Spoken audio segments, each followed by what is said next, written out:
Welcome. You're at the right place if you think you're supposed to be watching Mural Backstage Pass. My name is Mark Tippin. I'm the head of learning experience at Mural. And my co-host here is Chris Lazinski. And we're very fortunate to have Jana join us today from a very exciting place we'll get into in a second. But for the next 60 minutes, we're going to take you behind the scenes of a teamwork session. And there will be an opportunity for a couple of you to join. So be listening carefully and think about if you want to step in and have a discussion around perhaps one of your workshop designs. We encourage you to use the chat like you have already, and the QA panel. Please use a QA if you have questions so we don't lose track of them. If you have things to share, feel free to build community in the chat as you always do every week. Our goal is to help you gain confidence in using Mural in a wide variety of use cases. These sessions aren't scripted, and so we kind of see the work unfold, and we hope that this helps you build confidence in using Mural in all sorts of creative ways in your teams. From time to time, we may see something, use of the tool or an interesting best practice, and Chris and I are going to help highlight that, be an advocate for you as we're watching, and call attention to things that might happen that are worth making a note of. So these are things that you can start adding to your arsenal. All right, let's do, I'll hand it over to you, Chris, and you can introduce our co-panelists today. Thanks, Mark. Good morning, everyone. So today it's my distinct pleasure to introduce Jana Strasberg from the Pacific Northwest National Laboratory. I can't talk today. And Jana and I have had some interesting conversations around innovation and facilitating. And I think she's got a pretty unique story to tell. And so we thought that today we could have a little bit of a discussion around these engaging remote participants and how you move beyond the workshop. Once you've learned the basics, so talking about the possibilities a little bit. I love to talk about possibilities. So that's my hope and goal for today. So Jana, would you like to say hello and tell us a little bit about what you do? Sure. Pleasure this morning. So my name is Jana Strasberg. I'm a researcher and manager at Pacific Northwest National Laboratories, PNNL for short. PNNL is one of 17 national labs. We're operated by Battelle on behalf of the Department of Energy. And so we're located out in the Pacific Northwest. We're on the eastern side of Washington State. So we're not on the Seattle side. We're on the side around Columbia River and Yakima and Snake Rivers. And so we have a very different environment for where we're at. But for the last several years, I've been working here at PNNL to help to develop and lead some of our innovation programs that we've been using to sort of experiment and really help to drive innovation in a much more deliberate fashion within our organization. And so currently I'm the co-lead of the Innovation Foundry, and this is we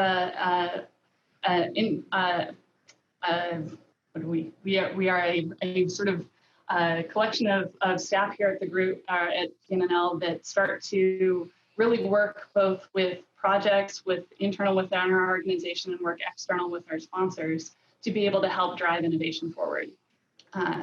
And so we've been working in this space for a number of years, and in March, PNNL, like everywhere else around the country, had to transition to a virtual telework environment. And so prior to that, we would do a lot with, sort of bring people into conference rooms, and you'd have sticky notes, and you'd have, coffee on the snack table, and you'd be able to get people together and really be able to read a room and help those teams build and come up with new ideas.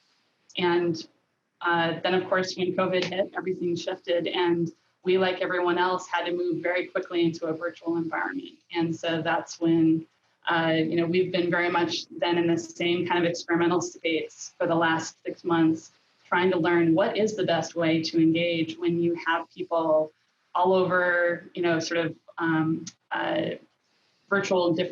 virtual environments, and trying to understand how to engage them through the process, what we're doing, and so that's part of what we're here to kind of talk about, I think, on some of those lessons learned. And we've done about a dozen or so, over a dozen workshops in the last 6 months, lasting from a couple of hours to a couple of days, depending on what it is, and trying to understand and figure out how to both do the process that we're trying to do in terms of innovation, but then also how to do that in this virtual environment, and really to be able to read your audience and figure out how to move forward with that. So Wonderful. That's my intro. Okay, fantastic. So I know that there are a couple use cases that you thought you might be able to talk about at a high level, so we get a sense of what I think where we'd like to go is I like some members of the audience that maybe have a workshop experience that they're looking at, trying to think about what could they do, how could they build on that, and so. As they're thinking about their own experiences, maybe you could talk a little bit about, what is unique about the way that you've learned to engage people in these virtual workshops and create that experience, and kind of where do you stick your landing? Where do you make sure we need to get to this point, because there's always something after, right? It's not all about the workshop. It's about the workshop setting you up for what's next. Well, the workshops and a lot of what the Innovation Foundry does is sort of provides a launching point, for example, to really help to accelerate and launch in. And our part is to help play that sort of catalyst role, and then work with the teams and understand what's the right way to help set them up for success in the future. One of the first things that actually, the first activity that we did when we moved into the virtual world was actually focused on COVID, but from an S&T, science and technology perspective. And so the first workshop that we did was to bring together people from around our organization to identify what are the what should PNNL's response be to the S&T challenges associated with COVID? And so within a very, very short period of time, within a matter of a few weeks, we went from sort of standing up and saying there's this need that we want to be able to respond to, and went through a series of different workshops with subject matter experts and others to be able to come out the other side with proposals and concepts and things that could actually go out and start to address and have mission impact immediately in the for our sponsors. And so that is that was one of the examples that the founder was key to helping provide that catalyst to get the process started, and then continuing to make sure that we were supporting the researchers and proposals and others that were continuing to move forward to actually implement that work then, and then understand. We've had some that then follow back around and say, hey, we learned this, how do we keep accelerating that process forward as we keep going? Cool. So is it common for you to say, how might we do this internally, and then do some of those workshop formats actually become something that's a kind of a public offering? Is that a way you actually kind of incubate even workshop concepts? So the concepts around the workshop are themselves, I mean, we've developed some of them, but we also engage with wherever we can find other expertise. So look at activities out of Stanford D School, or looking at the University of Cambridge Institute for Manufacturing and IDEO and others, to be able to understand what is some of the best practices, and how do we use all of these different sort of potential tools and tactics to help to address the outcomes and the needs of our customer or a project when it comes in and says, hey, we would like some help. Then we're looking at all of those potential tools in the toolbox and what's the right way to use them and the right sequences to use them to get to the outcomes that those individuals are looking for. That's cool. So were you doing, we have some questions. I kind of conflate, I use the term virtual and remote interchangeably. I'm just wondering, from your perspective, is there one that you use in your work and one that you favor, one that you think, is there a distinction to be made, or are they kind of just two ways to say the same thing?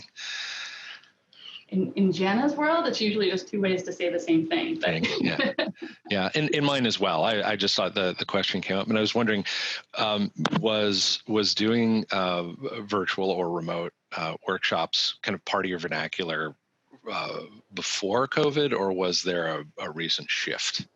It was very much a real-time shift that happened of a very quick pivot from, and that's where we as the sort of innovation champions and the people that are working are trying to figure out how do you engage and assess your room. Like I hadn't realized how much I rely on all of those very subtle body language cues and things that be able to help you understand, like if somebody is really engaged, or are they, they're sort of furrowing their brow, or they're kind of like pulled back, or you can tell if they're sort of distracted, and how to move those through.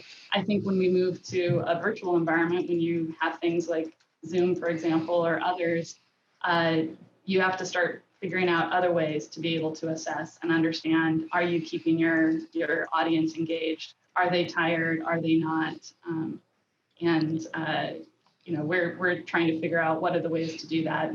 Things like Mural, for example, we'll use it to, I'm sure I'm on my right one.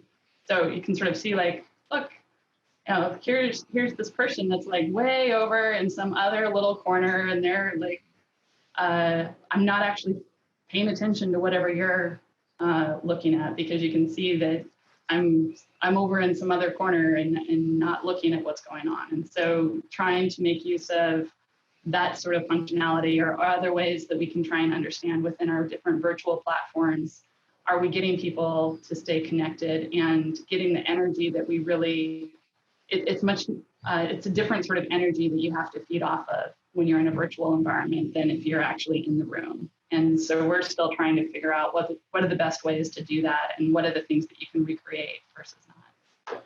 Well, it sounds like, so if you pivoted, were the workshops and the types of formats that you were used to beforehand the standard, like 1 day, 2 day, 3 day kind of full show up, serve the croissants and coffee in the morning and lunch break and all that? Okay, so are you? Yeah. Sheets and have the walls all papered with everything. Right. So in the kind of the post-COVID reality for your team, how do you make decisions about changing the structure? Right? I'm assuming you're not attempting 8 hours on a Zoom call to conduct the workshops. So what are some of the compromise? What were your decision-making processes in that transition? Yeah, I think it's even more important to give people those breaks, or figure out how to give them a view of how you're moving through the day. Having the things like the timers and things like that you can make sure that people know when can they actually go disengage, and as well as giving people sort of, time for giving people permission to be able to take the bio breaks or do other things that need to come up, but also trying to make sure that they feel like they aren't trying to sneak those things in, but that they're also, when they're there, that they're engaged. And so, we all have, I have 2 daughters at home, so we have virtual school, we have issues that are going on. There's sometimes it's like, I just need to step away for a moment and come back. And asking people to be able to giving people permission to do that step away, but making sure when they're there that they're engaged and that we can follow up on it. Okay, cool. So I want to dig a little bit further into your world, but I want to put the call out now for people that would like to raise their hand in the audience, join us. I'm looking for I think we have time to dig into 3. So be prepared to share a little bit about your workshop and kind of the nature of what were the outcomes you're hoping from that, and then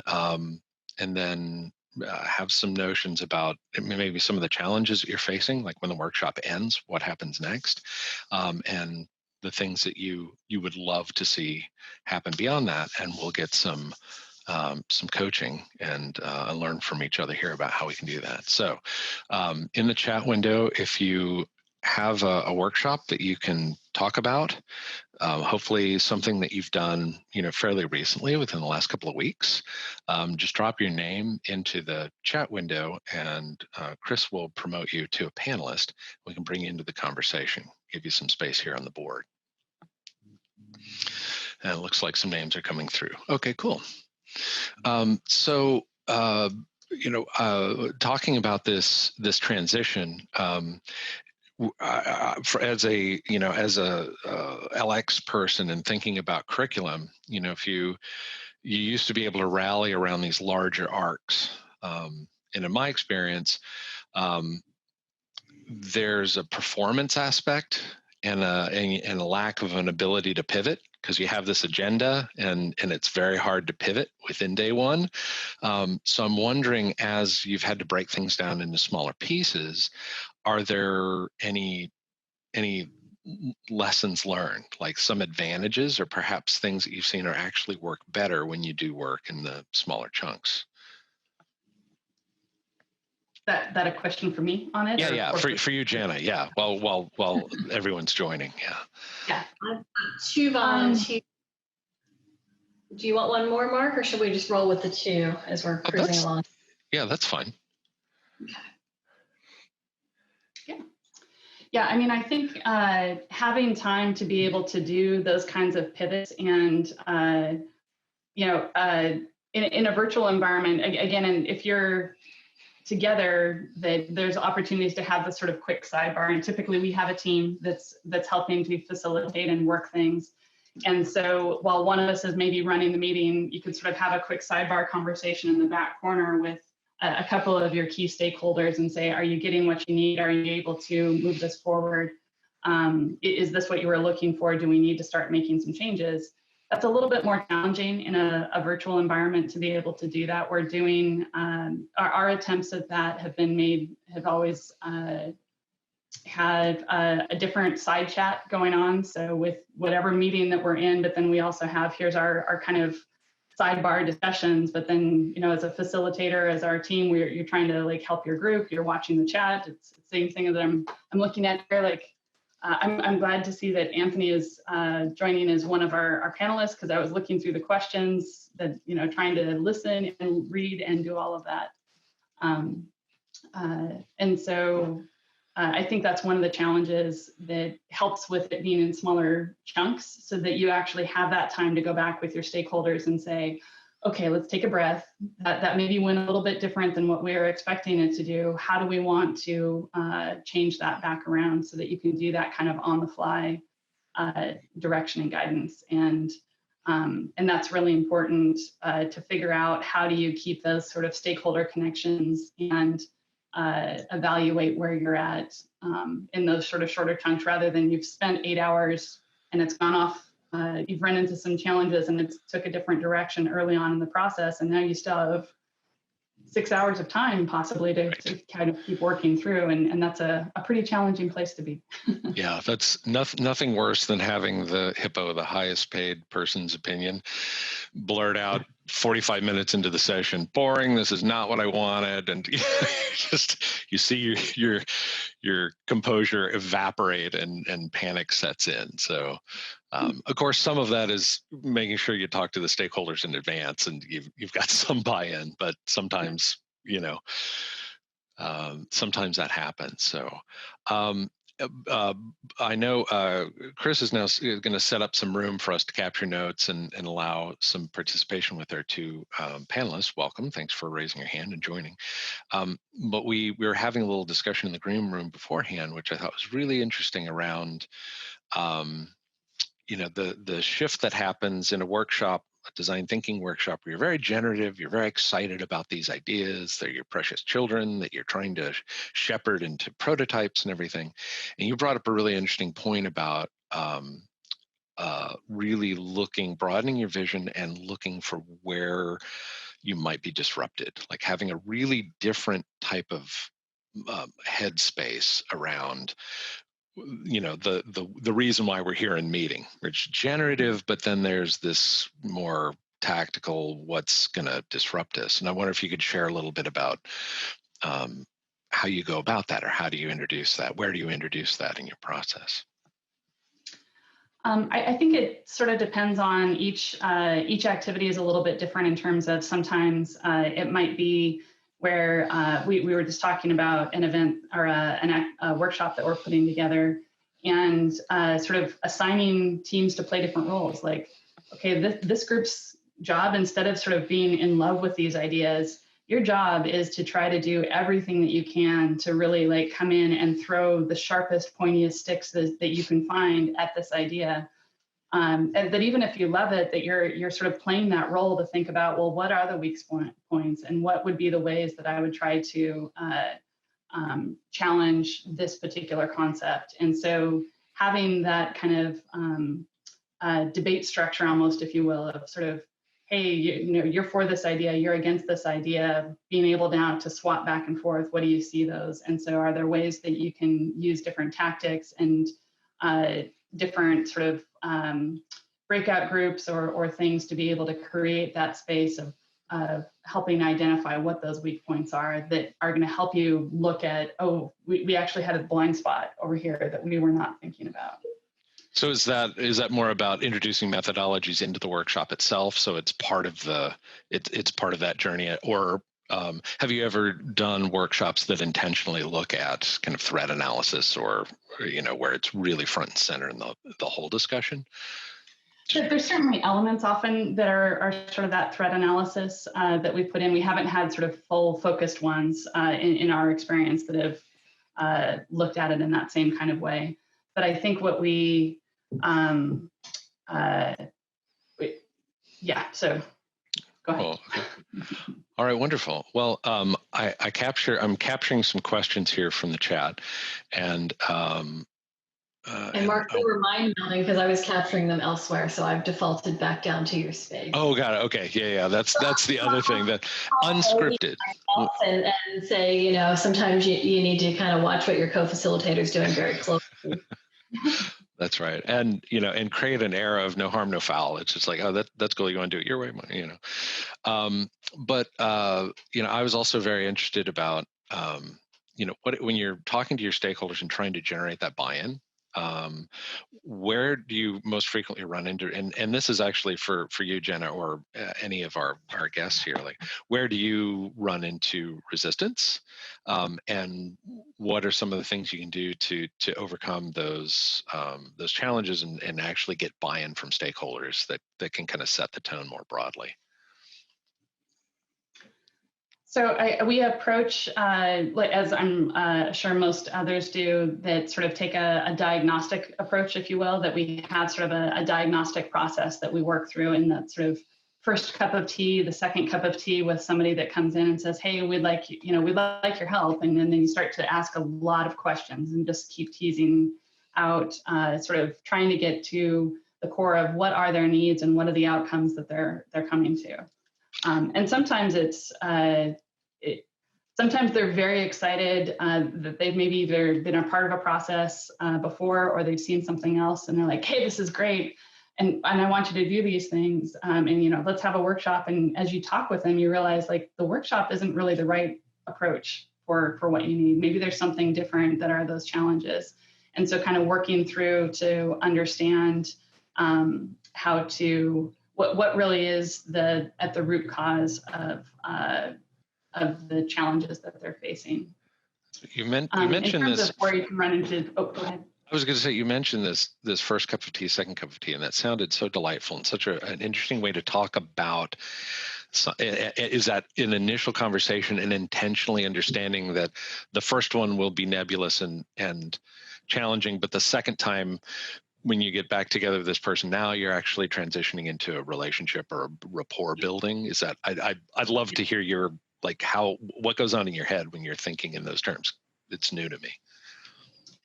Yeah, well, it's sort of an official or an initial meeting that you're working with somebody where maybe I don't know the domain. In our world, where PNNL is a multi-research lab, so we have biologists, we have electrical experts, we have nuclear scientists, we have physicists, we have data scientists. And so that first conversation is sort of like, first of all, like, what is your background? What is the sort of technical space that you're in? Why are you interested in the Innovation Foundry? What is it that you're trying to achieve with your teams? What are some of the challenges that you're facing? And really starting to try and unpack with them what are the different areas, because sometimes it might be we have a problem, but we're not getting new ideas, or we know what the challenge is, but we haven't come up with new and innovative ideas. Everything that we've tried hasn't worked. And so how do we start doing even more outside the box thinking? Well, that's a very different challenge and a very different structure than what you would have of, we have a group of people that are all very excited and we all bring different pieces of capability to this problem, but we don't know yet how I take my tool and somebody else's tool and actually weave these things together. And so that's a different challenge and a different structure that you would start to work with and a different set of tactics that you would employ.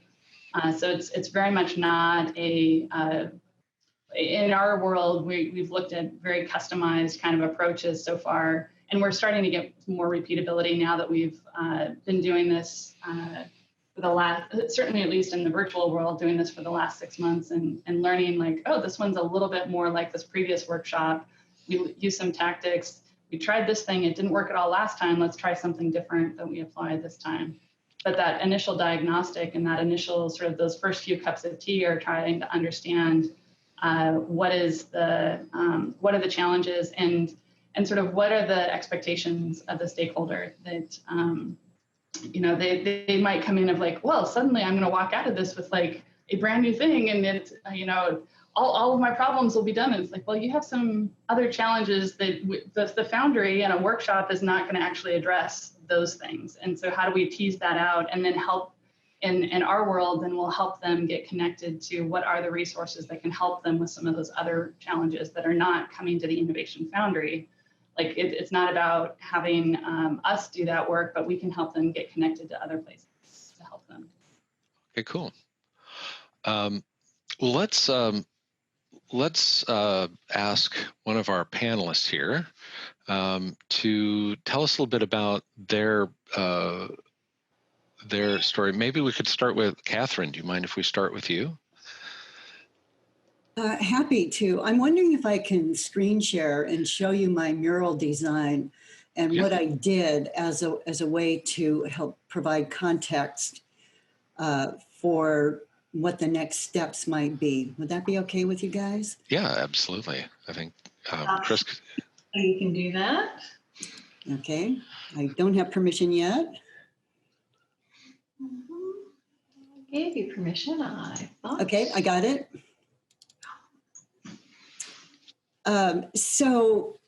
To a number of questions, I'm actually playing not with De Bono's 6 hats, but I am playing with a concept, let me move us in, based on the work of Jean Letka, where she is defining what does it really mean to be strategic. And she has developed through her research, gathering together these particular categories: intent-focused, hypothesis-driven, systems perspective, thinking in time, and intelligent opportunism. And this is what she has put together as the definition of strategic thinking. And in this time of absolute, how do you want to call it, earth-shattering, challenging of assumptions, I'm working a lot with nonprofits at this moment. I both am a consultant and I teach at the University of Arizona. And so I decided to test out what I wanted to play with a group here I'm in Tucson, Arizona, the Facilitators Guild, a group of colleagues. And so this was my design. To one question, I always have to put in some kind of playful something or other. And this was synchronous. This has not been asynchronous. It has that potential. So this is what I was playing with. What brings you inspiration during this unprecedented time? So grab a sticky, which I pre-put, grab a photo, grab icons. We have this wonderful opportunity for the photo library. And so I had each person then identify themselves, what was important to them. I try to clean up things as it goes along. I'm not sure why I have this random circle. How you can end up with dozens of blank stickies as people double click. I then moved them into the question. And so for each of the 5, I put in a definition. So for instance, intent focused. And so then I just simply asked them to brainstorm. How do you, as you're encouraging strategic thinking, ask a question or create something that is intent focused based basically on their definition?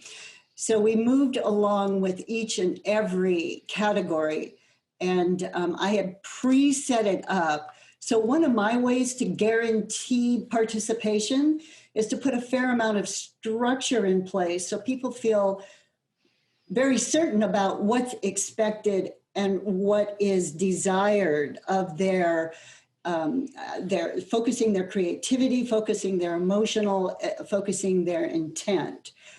So I tend to err a little bit more on structure as opposed to just put a question up and ask people to do anything they want. Although in person, I feel more comfortable doing that than I do online. And when I'm teaching my university course, I'm at the master's level, I've discovered I have to give them more structure. For some reason, the total uncertainty is too much flexibility, too much opportunity. And so instead of creativity, I get puzzlement. I get like, I don't know what you're asking. What do you really want from me? So I've done that. So my intent of offering this to my colleagues was to get feedback on how they felt this kind of structure worked. The next thing, because I'm very action oriented, are what specific action steps can you take based on the role we play as consultants? And so I've given this graphic. I did test this out with one nonprofit, asking them, they were looking for a new executive director. So I had them play a little. Based on their feedback, I then expanded this to this point. So I put blank down here, write your initials and one action. Most people verbally talk this through with me. Some did their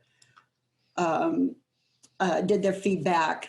And so the steps can be like chronological. You do this first, you do this, or they can be, we need to take these 5 steps because they're critical steps, not necessarily in order.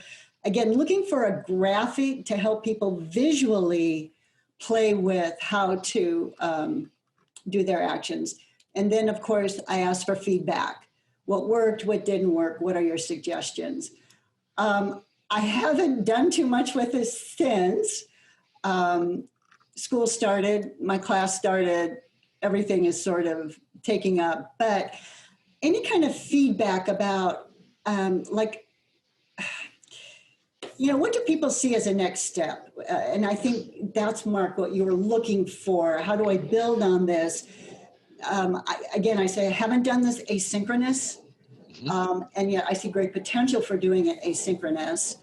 I get contracts with organizations for a specifically well-defined. And so that's another element. So I'll give you that. You've brought up so many interesting points. One is, as an educator, I think it's very interesting to look at the freedom and fluidity you had in a classroom, real time, feeding off the energy and creating things in the moment. Yeah. And I think initially, each as the educator and the cohort or the participants both step into this virtual space, we're both facing challenges.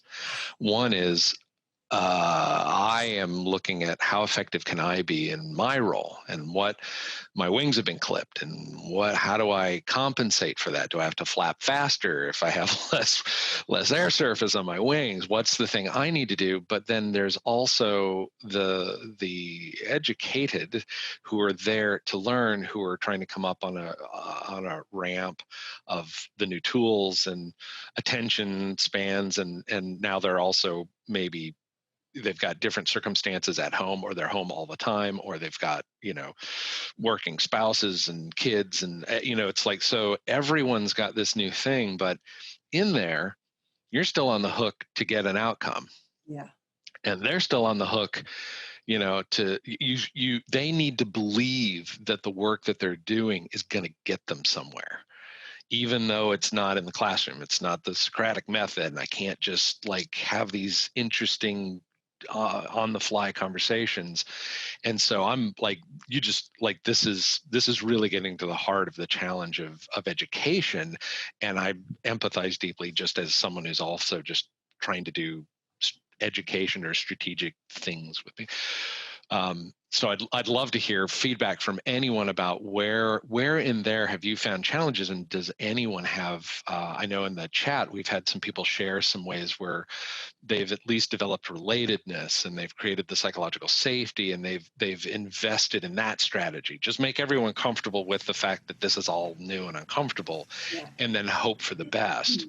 I'd love to, Anthony. Marcus, Anthony, someone asked about an example. If you're okay, if I can share the screen, I can show you a mural that we use. It's very simple, just as a way to have a boundary, a way of setting a boundary that's safe. Mm-hmm. So I'll do that real quick. Desktop 2, share. Is very simple. Mural is to basically come in and just have this as a template, and then we modify it, whether it's for a team or it's for a session or a workshop or for name it. But it's been very, very simple. And the idea is just to basically say, here's what we're trying to accomplish. And what we have are the values that we want to have, the group norms, working agreements, rules, and simple. And it's just a very simple way. So it's what we like about it is it lets us take and build from this or pull out if it's too much. And then on the other side of it, when we were talking about how we encourage participation, I build a lot of murals very specifically. So similar to what was just shown, I try to make it very clear. So actionable steps, process, why, what, so it's all there. And then we do use 6 thinking hats is not represented here, but it would be very simple to build out the stickies as different colors. And this is specifically around Agile, of having a retrospective, but then when they're done and it looks like this, they would drag anything actionable over to the radar, which is a combination of Stephen Covey's circles of control, influence, and concern, and Pat Kua's starfish. And so then we can, start doing, stop doing, less of, whatever. And it's what they can control versus what they want their manager to help with within those same 5 areas versus senior leadership. And so by being specific and building out a very significant, clear set of directions and instructions, it actually aids, for us, at least at IBM, it aids in having a lot higher participation. So this is just, ways we're finding to be helpful. And then, of course, we do things like Watson natural language processing to take the export of the CSV file from those stickies, and then we go, okay, what are we hearing, and what's the overall emotion, sentiment, categories, et cetera. And we're able to then report back to our leadership what we're finding over time. So we take another step. So that's what we're doing. I just figured it might be worth sharing since you were asking. No, that's one. So I'm curious for both of you, for Catherine and Anthony. I'll start with Catherine. So that the experience that you shared with us, that canvas, what is the time scope of the activity that you've scheduled to go through that surface area? My synchronous activity was geared for roughly an hour and 45 minutes. Okay. It was a 2-hour session, and we had time on either side. First people have to gather, do all the, hey, how's it going kind of stuff. Yeah. Then we narrow down. That's something I really want to call out, because we pack our agendas and we leave no margin for error. You gotta have a margin. In the Q&A was, what happens when somebody inevitably, I can't get in the mural, my internet's down. Leave a buffer and don't eat your breaks. Yeah. And there's a social Huge. aspect too. I'm finding within Mural, the meetings, we have calendars are weaponized meeting technology, right? I can eat up half-hour chunks of your life without an agenda and any rhyme or reason. And I'm seeing that individual cohorts, when they join the meeting, they're taking 5 minutes off the top to be human. They're just like, we'll get to whatever this meeting's about, but right now I want to know, how are you doing? What are you doing? Did you hear this thing? And they're like, nature will find a way. It's like people are reasserting this human contact that needs to exist, that used to, but now. So I love seeing that, and I love that you're making space to allow not only for the tech side of it, but while some might be getting up to speed tech-wise, other people are just catching up on life, and that inadvertently, that's foundational for psychological safety and all the stuff we're hoping happens in the session anyway. So well, Anthony, with one of those examples, like the social contract, how much time would you typically allow for that type of discussion? If it's part of a larger workshop, like a 2-hour workshop, maybe 10 or 15 minutes max. Okay. It's very short, right? And it's really up to them. Right. So what I try to do is I just put a boundary of we won't exceed. The other thing I've learned to do, and I got this from my boss, Andrew Burrows, is every meeting, every session, every workshop, anything I lead always starts with today's meeting / whatever will be successful for us when. And I define very clearly what the desired outcome should be so that they understand, should they be in there? Like, are they're wrong in the wrong room? And why we're doing it. Because a lot of people think it's a box to check, and I'm just not interested in compliance. So what I want to do is help them understand what the value that they're going to deliver should be and how that should be able to benefit them immediately. So we're defining the purpose, and I just like that phrase, today this will be successful when. I just find that to be a very helpful way to do that. Then the other thing you asked. I wanted to pause and connect that with Catherine, because part of Catherine's struggle is, well, I used to be very open-ended. I'm providing structure because when it's so open-ended, I can't get participation.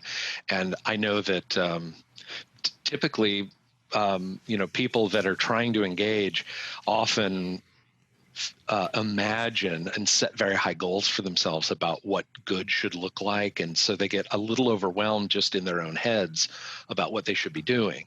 But when you actually give them some structure and model what good looks like, or to your point, Anthony, say, well, let's set the scope. We're not trying to ship the product at the end of this meeting.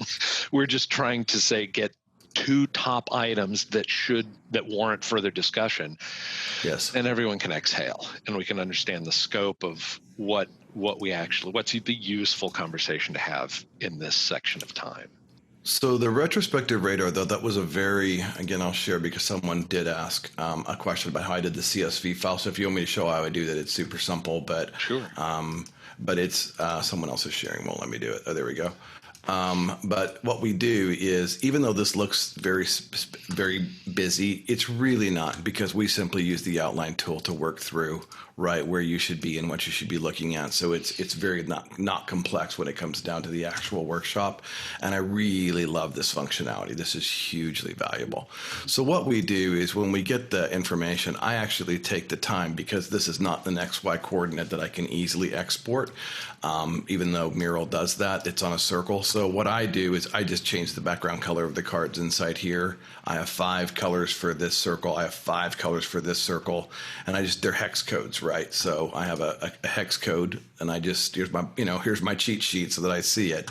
But what I'm trying to do is represent the information as to where it went, which segment and which circle was it in. So by using the hex code, I can then afterward pivot on it. So all you do is I hold down left shift, I select all these cards, I right click, and I download as a CSV file. I then do a data import into Excel, where I can then say, let me look at all of the squads. I have 30 squads, right? Let me see the squads by date. What was their feedback? So we operationalize feedback. So I would have, for example, I have another one here. we have I don't think I have it pulled up. We have an executive view of this that said, this is the way that worked out over time. And ultimately, I don't know if I have it here. Yeah, I do. This is the way across 26 squads, in this case, month September, 1,089 pieces of feedback. Here's how that feedback was done. And then we can filter it in Excel, and then we take it to Watson Natural Language Processor by IBM to look at analyze it. So Watson Natural Language Processing is the tool that I use. So someone wanted to know, there's the sausage making. Well, that's a master's course opportunity right there, just for, because I think that's part of it, right? When you do the workshop and you have, Mural makes it very easy for people to participate in these very light touch ways, but then it does fall on you, Catherine, Jenna, and Anthony to actually synthesize, to make sense out of this. And so the tools and things that you're showing, Anthony, are like a step in aiding the human. There's still an interpretation step that you have to do, but my goodness, now you're actually, Anthony, talking about summing up over multiple sessions across, like a scaled agile situation. How do you, without taking the next quarter to do that data interpolation, how can you quickly do wayfinding and then pivot and make sense for the next interval? I'm curious, how much time is there a rule of thumb for, if the session's an hour, then I schedule 1 hour for synthesis, or 4? Is it 1 to 4, 1 to 12, 1 to 1? I'll go around the horn. Who's like Anthony? I'll jump in. The answer is it depends. I'm like, here's my consultant answer, right? But it's true. But the truth is that it depends on scope. So when I think about scope, the more narrow the scope is, the more I can scale something up narrowly. What we try to do is we try to say, ooh, this worked, let's do it everywhere. That's probably not going to work. So I want to scale down widely. Things that don't work, scale down widely. But when you find something that works, don't assume it works everywhere. So your ratios are going to be dependent upon the scope of who you're working with, what the outcomes are trying to drive to, and how you're going to have iterations to get there, right? And again, agile speak. But that's my take on it. What I would tell you is that I will tell you my ratio for prep to meeting, right? Yeah. So I will tell you that that's a 1-to-1. So if I'm going to have a 30-minute meeting, there's at least 30 minutes of prep, if not more. And it really depends on how structured that is, right? Mm-hmm. If it's something where I do the same thing again and again, like the retrospective radar, actually, I built it once and we iterated at version 1.6, right? Right. I don't build it every week. It's a template. But what we learn is we improve it just a little bit each week. So that scales. And those meetings are 30 minutes and less. They're not long. Yeah. And once everyone learns how to play the game, everyone, it's the first time, it's all new colors, they're reading all those paragraphs of text and guidance and the brief and everything. But then once you do it a couple times, you understand what can I ignore? Where do I focus? I'm guessing sometimes people are even joining in right away as the team's gathering. They're already starting to fill out and punch and, Catherine, I'd love to hear from you. Like, what's your ratios on the prep to session and then session to synthesis? The prep alone on the mural I showed you was about 4 hours. So I spend way more time that's really practical, but I'm after a look, not perfection, but a look and a flow. Now that I've got that, I'm not going to repeat that. It's more like what Anthony said. It's going to be iterative. And it was already iterative from the first time. The first time was much more simple. I learned, I expanded it. My next expansion is probably going to be the action steps. And then back to the question around the synthesis of the data. Because it depends, and I'm more in consulting mode, I don't have generally long-term work with a client. So what I tend to do is a much more collaborative and participatory and a very subjective way of dealing with the data. I let them do the interpretation. I let them do whatever research they need to do to validate or do the opposite, null their synthesis. And then I come back and say, okay, what action steps are we going to do with this data that you have gathered? So I would be really open to Anthony doing a full session on following through on what he just did. That was phenomenal. And being attached to the university, of course, research and solid data is extraordinarily important. So on the spectrum, it depends on who I'm working with and what they do. Perception is so huge about how people are willing to address their issues. So I'm very comfortable with a much messier work with the data because, again, it's iterative. If the first step doesn't work, oh, why? And then continue to iterate. Yeah. So I can be on both sides. Give me hard data or, hey, it's soft, let's go with it. Either way. Cool. Jana, I'd love to hear in your experience, how are these experiences mapping into what you're saying?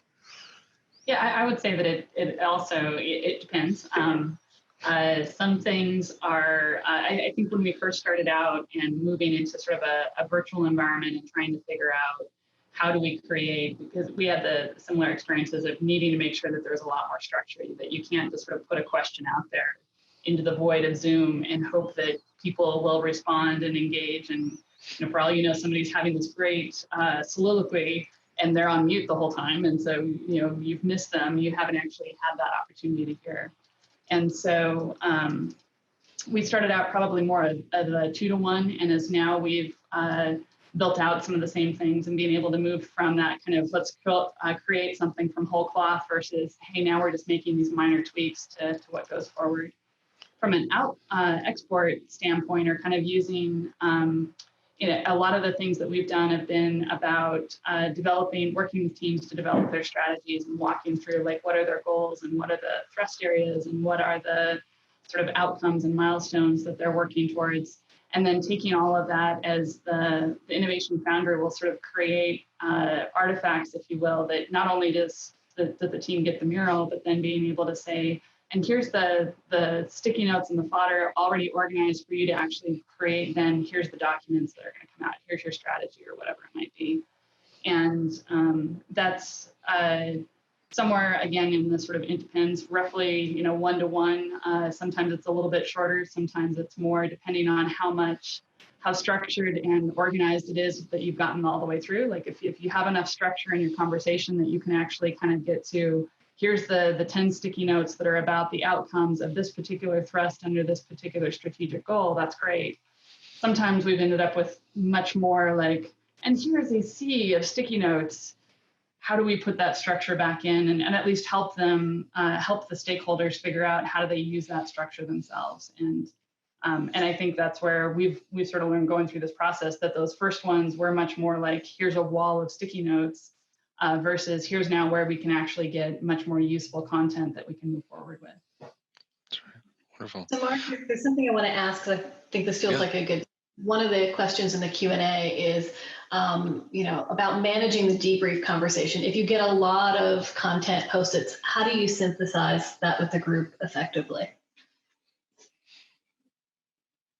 Anybody want to volunteer to take that one? Repeat the question again. Sure. The question is about managing the debrief conversation. If you get a lot of feedback, a lot of content, how do you effectively manage that share out business?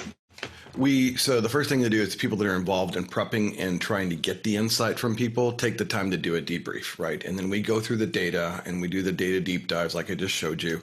And then we take that insight and we go back to the people that participated and said, this is what we heard you say. Did we get this right? Is this what you intended? So we validate the data with their feedback. And then we take that, synthesize that a little bit, and then take that to the leadership and say, or whoever we're going to, and say, all right, here's what the data says, here's who's saying it, here's why they're saying it, and here's our recommended courses of action. And so that's a lot of work. That sounds like a lot of work because it is. But if you really want things to change, you have to change the culture, not the process. So we want to get to why is it this way? Why is it broken? What would we do different? Can we question that? Can we wonder why? And if you make that safe over time with enough data, it's not complaining. Now it's insight. And now you can make better, meaningful management decisions from good data, which includes both qualitative and quantitative analysis. I'm getting a t-shirt made with that. With enough data, it's not complaining. Well, yeah, but that's so important to keep in mind. I think that's as we're seeing, I was part of the design thinking shift where I was a designer, and then suddenly we were saying everyone's a designer, and I was like, hey, hang on a second. I've got a degree in this stuff, I'm not a designer. And we're seeing the same transition where it's like, yeah, but we need more people to participate in design discussions. And the same way with workshops, the same way with Agile, the same with everything. It's like, I'm not a Scrum Master, but my God, what sanity it can bring to any process to understand a team has a certain velocity and that we need to actually sprint. We need to have an area of uninterrupted attainment of some goal to learn about not only ourselves and our ability to work, but also the work itself will, so I think we're seeing the same thing as people are transitioning, saying, my gosh, now I'm suddenly a facilitator, remote facilitator as well. And people are saying, you're kind of good at this tech, you go run the meeting. And so we're helping them understand it's like, yeah, there's the hour that someone weaponized and put on your calendar that you're responsible for, but you also need to start accounting for what happens before and what happens after. And that's something we try and put out there consistently. And I love that this discussion is really surfacing from academia, from Agile, from professional consulting, and, all these, it's consistent. It's not just the time you're in the room, it's the prep and it's the post as well. I wanted to be things. We're mindful of time. We've got 2 minutes left. So really, feedback is a gift. Mark called it out in the chat. Let us know how this session was for you on a scale of 0 to 10, with 10 being awesome. And give us a sentence to let us know why, because numbers are meaningless without context. I think we talked about that in the debrief. And Mark, there is, while we're printing t-shirts from this session, people want to know what that comment was about weaponizing your calendar. Oh, yeah, this is a friend of mine from Lucid Meetings shared this with me. So if you have any Google Calendar or any automated calendar, you have people like, I can book something on your calendar, and it's kind of weaponizing meeting technology so that I can do real harm to your productivity by locking you down and as many people as I care to invite, and I don't have to have an agenda. I don't even have to have a clear reason. I don't have to really be thoughtful about, are these the right people? The things that we've been talking about here in this session, especially about the first cup of tea. Are you the right person to have in this meeting, or do I need to find out from you who really should be in the meeting? And you should not be in the meeting. We'll tell you how the meeting goes. And all of that work to actually make the meeting effective is, we're just handing people this ability to lock down our lives without having any obligation to make it useful or meaningful. So that's been top of mind for me, especially as we're going back to back and Zoom to Zoom to Zoom to Zoom. Makes all the difference in the world if someone does takes a page out of Anthony's book and says, what does good look like for us in this next half hour? A huge favor. I did one little tweak with my Calendly invite that has changed my life. So people can book that half hour, but they can't book it until they tell me, what do you hope to get out of our time together? Because I'm going from meeting to meeting to meeting. Some of these people I'm happy to help, but I have never talked with them before. So at least when that calendar thing pops up and I can go, what are they? Oh, they're curious about our MCN program, or, they got a great topic for Backstage Pass. Like, that is just, my stress level was cut by 2/3 just by having some bit of information. And I think we forget that. We're just so busy we can't take even little moments to help ourselves help other people more efficiently. So yeah, thank you everyone. Thank you so much, Anthony and Catherine, for jumping in. Yeah, you bet. And thank you so much, Jana, and thanks everyone online. Thanks, good. Mark. You bet. Jana, take care, everyone. Thanks, appreciate it. Bye-bye. Bye-bye.